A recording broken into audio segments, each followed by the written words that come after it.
High!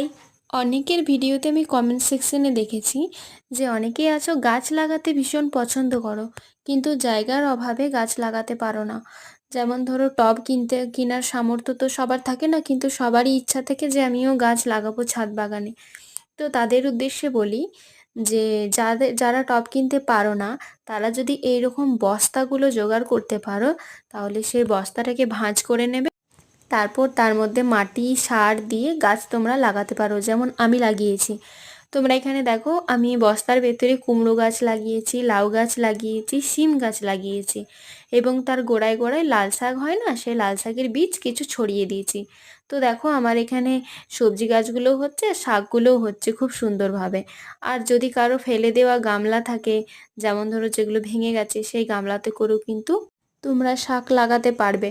তো যদিও আমার এটা অনেক পুরনো ভিডিও, কিন্তু তাও ছাড়লাম যাতে তোমাদের উপকারে আসে আর তোমরাও গাছ লাগাতে সাহস পাও। ঠিক আছে? তো আমি এই গাছগুলোর আপডেটস দেবো পরের ভিডিওতে, কীরকম হয়েছে সমস্ত কিছুই। টমেটো গাছও লাগিয়েছি দেখো। তো আসি আজকের